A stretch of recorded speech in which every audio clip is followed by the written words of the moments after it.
Hello friends, ನಮಸ್ತೆ. ನಾನು ಸ್ಮೂತಾಗಿ ಚಪಾತಿ ಮಾಡೋದು ಹೇಗೆ ಅಂತ ತೋರಿಸ್ತೀನಿ ನಿಮಗೆ. ಆಮೇಲೆ ಫಾಸ್ಟಾಗಿ ಕೂಡ ಈ ಥರ ಸ್ವಲ್ಪ ಉಪ್ಪು ಹಾಕೋರಿ,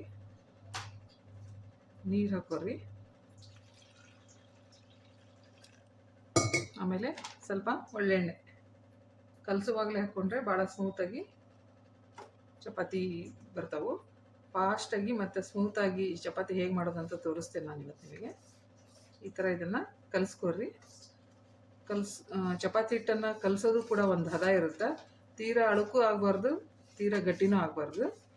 ಮೀಡಿಯಮಾಗಿ ಅದನ್ನು ಕಲಿಸ್ಕೊಂಡು ಒಂದು 10 ನಿಮಿಷನಾದರೂ ನೆನೆಸ್ಬೇಕು. ಈ ಥರ ಕಲಿಸ್ಕೊಡ್ರಿ.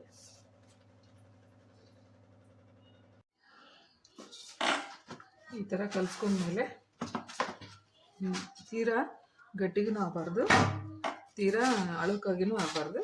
ಈ ಥರ ಒಂದು ಅದಕ್ಕೆ ಬರೋ ಹಾಗೆ ಕಲಿಸ್ಕೊರಿ. ಕಲಿಸ್ಕೊಂಡಾದ್ಮೇಲೆ ಒಂದು ಸ್ವಲ್ಪ ಎಣ್ಣೆನ ಮೇಲೆ ಹಾಕಿ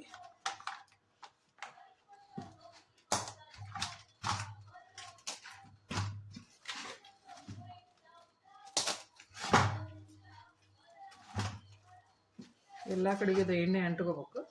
ಆ ಥರ ಎಣ್ಣೆನ ಹಾಕಿ ಎಲ್ಲ ಕಡೆಗೆ ಅಂಟಿದ ಮೇಲೆ ಅದನ್ನ ಈ ಥರ ಮಾಡ್ಕೊಂಡ್ಬಿಟ್ಟು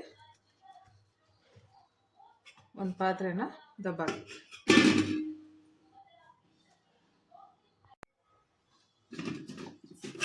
ಈ ಥರ ಈಗ ನೆಂದಿದೆ ಇದು ಹಿಟ್ಟು, ಚಪಾತಿ ಹಿಟ್ಟು ಕಲಸಿಟ್ಟಿದ್ನಲ್ಲ, ಎಣ್ಣೆ ಹಾಕಿ ಈಗ ಸ್ವಲ್ಪ ನೆಂದಿದೆ. ಒಂದು 10 ನಿಮಿಷ ಬಿಟ್ಟು ಈಗ ಇದನ್ನು ಚಪಾತಿನ ಹೆಂಗೆ ಲಟ್ಸೋದು ಅಂತ ಹೇಳ್ಕೊಡ್ತೀನಿ. ಈ ಥರ ಪ್ಲಾಸ್ಟಿಕ್ ಕವರನ್ನು ಉದ್ದ ಮಣೆ ಅಥವಾ ಉದ್ದ ಕಲ್ಲಿಗೆ ಹಾಕೋರಿ. ಹಿಂಗೆ ಈಗೆಲ್ಲರದು ಬಿಜಿ ಲೈಫ್ ಇರೋದ್ರಿಂದ ನಾವು ಒಂದೇ ಸಲಕ್ಕೆ 2-3 ಚಪಾತಿನ ಹೆಂಗೆ ತೊಗೋಬೇಕು ಅನ್ನೋದನ್ನು ಹೇಳ್ಕೊಡ್ತೀನಿ. ಬೆಳಿಗ್ಗೆ ಟೈಮ್ ಎಲ್ಲರಿಗೂ ಸಾಲ್ಟೇಜ್ ಇರ್ತೈತಿ, ಅದಕ್ಕೆ 3 ಚಪಾತಿನ ನಾವು ಒಟ್ಟಿಗೆ ಹೇಗೆ ಮಾಡೋದು ಅಂತ ನಾನು ನಿಮಗೆ ಹೇಳ್ಕೊಡ್ತೀನಿ. ಈ ಥರ ಹುಳಿ ಮಾಡ್ಕೊಡ್ರಿ.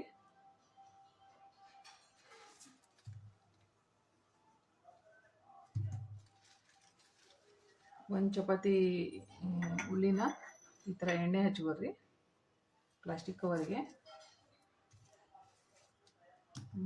ಇಲ್ಲಿಟ್ರಿ ಹಿಂಗೆ. ಆಮೇಲೆ ಮತ್ತು ಅದ್ರ ಮೇಲೆ ಒಂದು ಕವರನ್ನು ಹಾಕೋರಿ ಹಿಂಗೆ.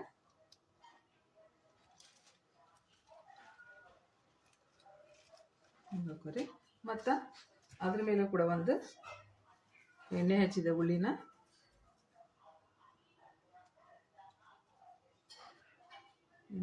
ಹಚ್ಕೊಂಡು ಈ ಥರ ಅದ್ರ ಮೇಲೇ ಕರೆಕ್ಟಾಗಿ ಸೈಜ್ಗೆ ಇಟ್ಕೊಡ್ರಿ. ಮತ್ತು ಅದ್ರ ಮೇಲೆ ಒಂದು ಕವರ್ ಹಾಕೋರಿ. ಕವರ್ ಹಾಕ್ಕೊಂಡು ಈ ಥರ ಮತ್ತೊಂದು ಹುಳಿನ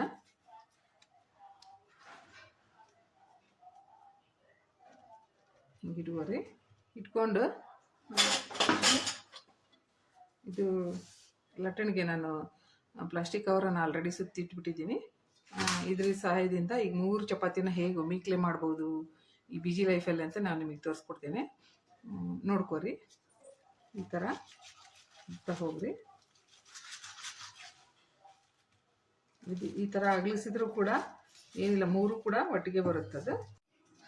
ಈ ಥರ ಸೇಮ್ ತೊಗೊಳೋದ್ರಿಂದ ಕವರನ್ನು ನಾವು ಈ ಥರ ಫಾಸ್ಟಾಗಿ ಉಟ್ಕೋಬೋದು.